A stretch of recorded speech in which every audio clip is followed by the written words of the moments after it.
You said shaitan at best is simply insinuations and thoughts. How then do you interpret the verse وَإِذْ قُلْنَا لِلْمَلَائِكَةِ اسْجُدُوا لِآدَمَ فَسَجَدُوا إِلَّا إِبْلِيسَ أَبَى وَاسْتَكْبَرَ وَكَانَ مِنَ الْكَافِرِينَ. Allah. Right, okay, that's an interesting one, you know. What do I think of the story of Adam, of the bowing of the angels to Adam? You see, I feel that when it comes to right, okay, the story of Adam alayhi salam, there's many parts of his story, okay, of Adam. For example, him being, you know, Allah saying, oh, we're going to have this type of human that's going to be different and this and this. I think that's all real, and that was all literal, that he was unique in the sense he was, that he had this unique cognitive capacity, as Allah mentions, and then obviously his offspring and so on. I feel personally that was a real understanding, but I feel that there's certain things, certain stories in the Quran, some especially to do with Adam, some aspects are kind of layered with they have realism to them, but they're layered with symbolism as well. So some are symbolic as well. They're kind of like an allegory for life and things like this. So when it came to the angels were told to bow down to Adam, and they did, except Iblis, that part, is that literal? Was that like Adam was stood there and then all the angels came and they bowed down to him? Is this what we think happened? You see, because if you think of it like, remember I have a segment, a clip on how to view stories within the Quran. That you have this zoom in and zoom out effect. If you want to take it just as a story, it's fine.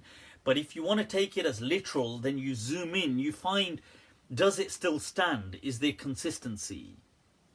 So when you take it in, you zoom in, you see that, wait a minute, there's a lot of problems here. So for example, Adam alayhi salam, the question of, okay, so where are these angels bowing to him?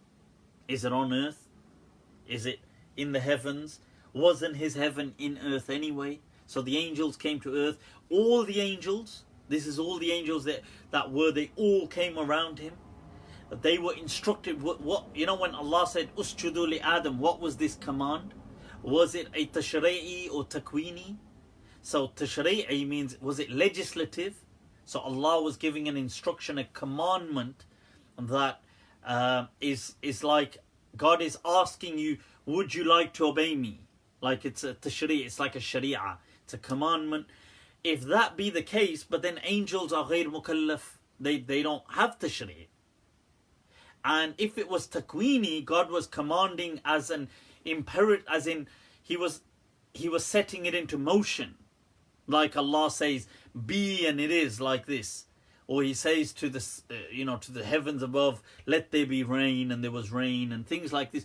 Now, if you mean in that sense, then that they were just being programmed. Then how does Iblis disobey? Because if it's takwini, then he's unable to disobey.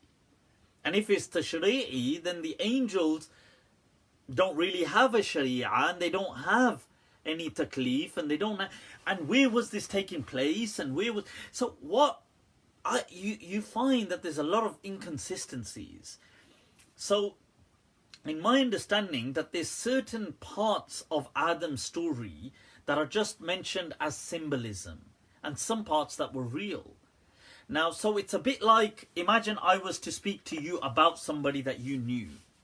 Like, or let's say I was to speak about somebody who's like a hero, I don't know, of the recent past. And I was to say that, like imagine he was an ancestor of yours, a great-grandfather or somebody, and I was recalling an event that one day, you know, he got in trouble, let's say with the system, the authorities, and they tried to put him into trouble or something, but he got away with it. As it not got away with it, but they failed in their plot. Now, I might say, oh, and on that day, the forces of evil were hell-bent on doing him over. You know, but good overpowered evil in the end. Now, I might say that, the forces of evil or the forces of good, but really I was just talking about, let's say I was speaking about an ancestor of yours, and I'm just giving an example of some kind of incident that he's going through. So language like this is used at times.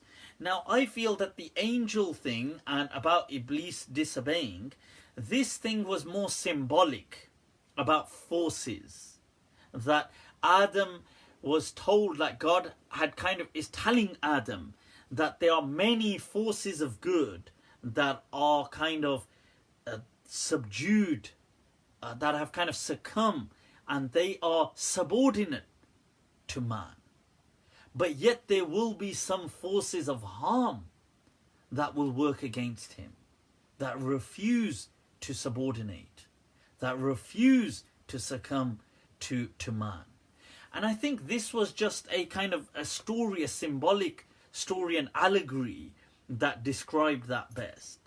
That humans will always have a struggle in life. That although they will overcome, there will be many good things in their favor, but there will always be some things opposing them. That's what I think that particular part of the story represented.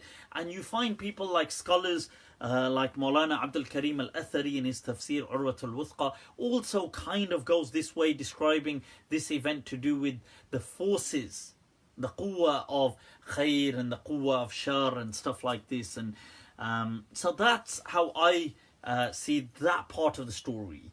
Now, I'm not saying the whole story of Adam is an allegory.